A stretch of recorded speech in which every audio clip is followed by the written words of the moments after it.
Hi there, this is Mr. D coming to you as Master Guide. Master Guide, and I am currently doing knots. You should be in stage two, and stage two gives more definitive information about knot tying. A lot of knot tying that wasn't my area of expertise, but it's so interesting. I'd like to walk you through that and let you hear a little bit about it. So let's see if I can bring that up without any problem. Okay, my friends? Okay. Wow, look at this. This is at my second, what do you call it, stage two of my honor on knots. And it says knots, and it also says, I believe, here, let me see if I can put my mouse up there. Yeah, it's not going there. Stage two, define the following terms. And according to the Seventh-day Adventist guideline for this honor, they wanted you to learn what what these terms were and how they're utilized. And they seem to be very, very important. I've added some pictures into these things to help you understand a little bit. And I'm going to read through it because this is pretty much what you'll get as your prelude before we start tying up knots and learning a little bit more in detail. So we're going to start off, and it says here, it is a good idea to begin the honor with definitions so the Pathfinders will have a working vocabulary of various terms involved. Telling them to make a bite or take the standing part makes little sense until these terms are understood. So I thought, well, we need to find out what these are. So I went out and I added a little bit to what was in the honor, and it said here a bite. The bite, I think this is what the conference says. The term bite is a curved section or a slack part between two ends of a rope, a string, a yarn, a knot that can be tied using only the bite of a rope. The internet follows that up with a source that's different. Let's say sources different on whether an open loop or a U-shaped curve in a rope qualifies as a bite. I can see that there could be a break in the circle, and they're saying the break it's a bite, and unless this is a curve. No, it also says that Ashley said to treat the bite and the loops as distinct, stating that a curve no narrower than a semicircle is a bite, while an open loop is a curve narrower than the bite, but with a separated end, as separated ends. However, the illustrations encyclopedia of knots, any section of the line that is bent into a U shape is a bite. So see, there's some fluctuations here that maybe one of your instructors who might think that a curve and they might think of a U shape, but according to the internet, flat out, it's a U shape kind of shape, and the other is a curve. So let's go with that. Then it says, what's a running end? What's a running end? This is also called the working end. It is free end of the rope. This is the end of the rope in which a knot is being tied.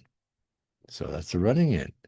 The working end is a shorter, active part of the rope that is used to tie the knot or to perform the task.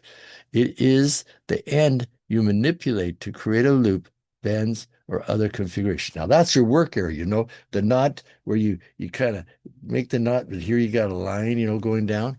Yeah, standing part, the part of the rope between the running end and the standing end. Oh, okay. The end doesn't move. Think of it as if someone is holding it, like in the middle, a beginning and end, like a tug of war probably sounds like, huh? Standing end. This is the stronger, longer, inactive part of the rope that does not move when tying a knot. Okay, that's cool. I can follow that. The standing end. It is often referred to as the bitter end. Oh, wow. I mean, I think there's a play on that word. It's bitter end, standing end, bitter end, and is used to anchor the rope or secure it to an object. So that's your foundation part, I guess, huh?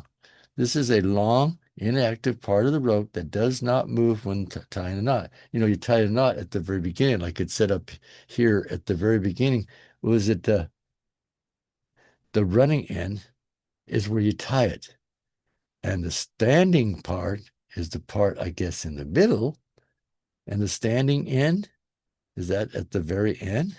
Is that where you secure it? So you have a running end, a standing, and a standing part. An underhand loop. Now, I had some pictures, I think, a little bit coming up. A loop formed by passing the running of the end of the line under the standing part. Now, you remember the standing part, if you go up a little bit, it says the part of the rope between the running end and the standing end, it doesn't move. It's in the middle. It's like the in between the snake and, in the middle. Well, the internet says something about what an underloop is. Let's scroll down just a hair like this. Oh, we got some pictures coming up too. An underhand loop is a type of knot where the working end of the rope is placed under the standing part of the rope. Huh. So we look down here. Do we have an underhand on this one down below? Let's go a little further down. Let's see if I have one. There's an underhand. See how it's underneath? It goes underneath on the loop. Remember, it says here, an underhand loop is a type of knot where the working end of the rope is placed under the standing part. So it's under. So the working part is under. Oh, I probably would get an F on that, but that I can see that. Okay. And it says this creates a loop that can be passed through a bight of a standing part to form a bight loop. Bight loop. The underhand loop is often used in various knots, such as bowline knots, where it helps in determining the position of the tail end inside the knot. It is also a fundamental technique in rope tying, providing a way to create running loop when a bight of the standing part is pushed through the loop. The underhand loop is essential for tying knots that require a specific orientation of a tail end, such as a bowline knot, where the tail end is typically inside the knot. We haven't gotten there, my friends. And you got to remember, this is information based. If you need to go back and check out some terminology, this is the stage you come back to. You come back to this spot and you listen to me or you read through it. Okay, and then we got down here, it goes through some of these things like an overhand loop. Let's see if we can find an overhand loop. Don't see one. I only have an underhand loop. Oh, there we go. Overhand loop. See how it goes over? And then what was the difference between them? Okay. A loop formed by passing the running the end lines over the standing part. See, that's our trick, is the standing part. The standing part is the part of the rope between the two ends. So it matters if it's in, whether it goes under or whether it goes over, if it's in the standing end. Okay. The Knot Manual quotes, and I have a link here. See, if you go here, and you'll see we have links, I think, in the back of the book or in my link section that takes you to it. The overhand loop knot is a simple, reliable knot that creates a fixed loop at the end of the rope or line. This knot works well in many different situations when you need a loop that won't come undone. It's commonly used in various outdoor activities such as climbing, camping, and fishing. Due to its ease of tying and versatility, the simple and reliable knot is a go-to option for creating loops that won't slip under tension. Oh, I don't know why that didn't come up, that manual quote, probably down below. Okay. And here's those knots, see? And a coil. Next one's a turn, a round turn, two round turns. And it shows an illustration. There's a turn. It goes around a bar. That's like your what they call that the first one we had here? A bight. That'd be like a bight, wouldn't it? A bight going over that. And then the second one is a B, that's like an over turn. What's it? Does it have any definition here? A turn is a component of a knot. Okay, we know that. Turn can be made around an object that through a rings or around a standing part of a rope itself. Turns come in various forms, distinguished by numbers of passes that the rope makes. A turn or a single turn requires one pass. The line makes a U shape through the round object or half a revolution. A round turn requires two passes. It makes 1.5 revolution. And two round turns adds another pass, a revolution. Bend. What does bend mean? Let's find out here. Now, are we coming up towards the end yet? Nope. We still got a ways to go, my friends. A lot of definitions, don't you think? A bend is used to tie two ropes together as in a sheet bend. Technically, even a reef knot is a bend. The internet comments it as a rope bend is a type of knot used to join two lengths of rope. Bends are commonly used in various applications, including climbing, sailing, and securing loads.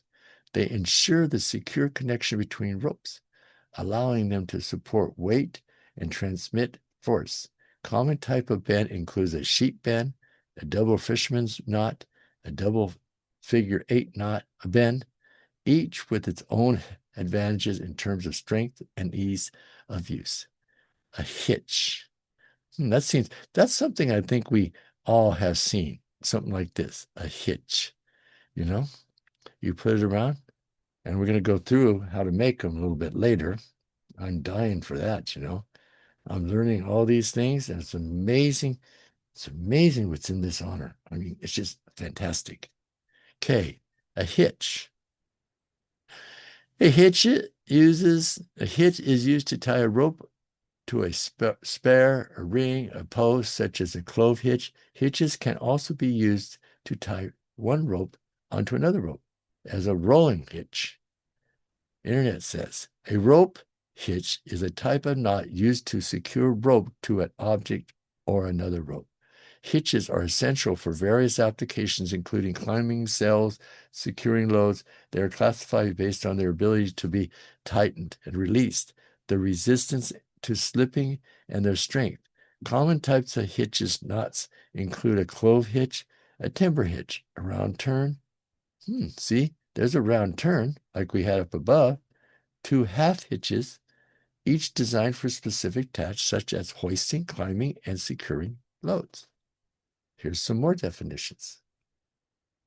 Okay, a splice, a knot formed by interweaving strands of rope rather than whole lines, more times consuming, but usually stronger than simple knots.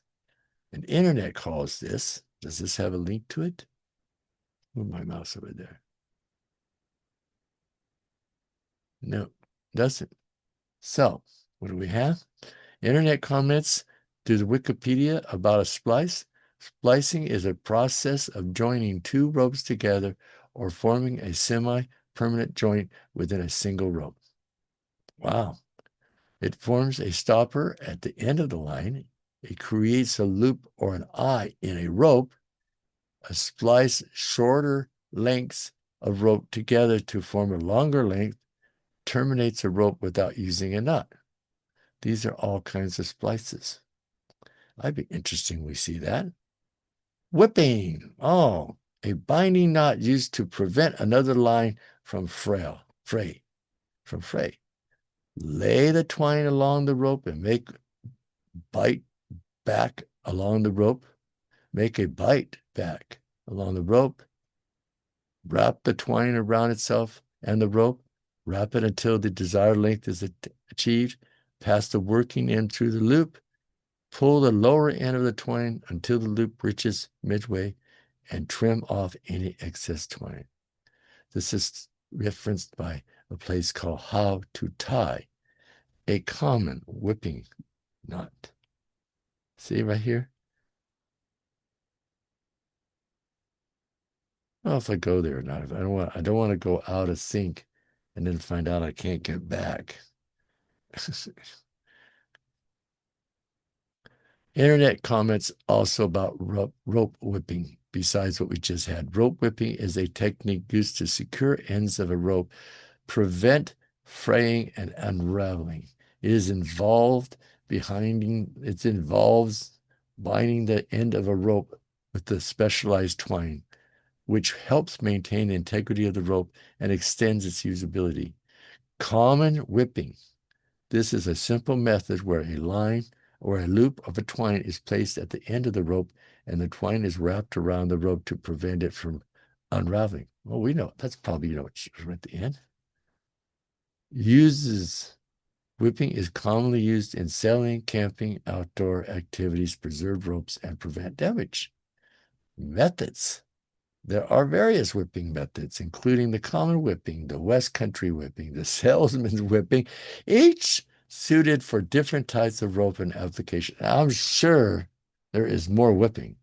I mean, and then it is amazing with all the people with different things they're doing. Whipping is practical and effective way to ensure the longevity of a functionality of the rope in various situations. And these additional ones that we have here are different methods that I saw when I was searching the internet that might be nice to know, but there's said, look here, I want you to notice this. It says, additional terminology based on Master Guide Mr. D. That's me. These are ideas that we should maybe include when you're learning this to understand it. Because it's going to be important later on. You're going to do something with the eye that you're going to create one. And it'd be nice to know this kind of stuff before you do eyes and splicings and all this. And this is what I came up with. The eye is a loop formed in the rope, which can be used to create fixed connections. It is important for securing the rope to other objects without slipping. A binding knot used to prevent another line from fray. And you see here, and it says, the eye splice is a method of creating a permanent loop, an eye, in the end of a rope by means of rope splicing. A rope eye, also known as the eye splice, is a method of use to create permanent loop, an eye, at the end of the rope. This technique involves splicing the end of a rope together to prevent fraying and ensuring secure connection. Eye splicing. This method is involved tucking the ends of the rope into the standing end of the form a loop, which is essential for creating a strong and durable splice. Technique. There's various techniques for creating an eye splice, including using tape to bind the strands temporarily and ensuring the minimum number of tucks for different types of rope materials. Application. Eye splicing is common, used for nautical, sailing, boating contexts, as well as rigging and climbing ropes to create a secure connection. Wow. An important item. Spoke. Wow. What's a spoke? Spoke, in the context of roping, a spoke refers to the distance between the eye of the rope and the roping hand. It affects how the rope feels during use. That's interesting. A rope spoke refers to the section of a rope that is used for various applications, particularly at team roping. In this context, the spoke is the distance between the eye of the rope and the hand holding the rope, which affects the feel of the performance of the rope during a swing. Understanding the spoke's length is crucial for affecting roping, as it influences how the weight of the rope feels and how it feeds into the loop.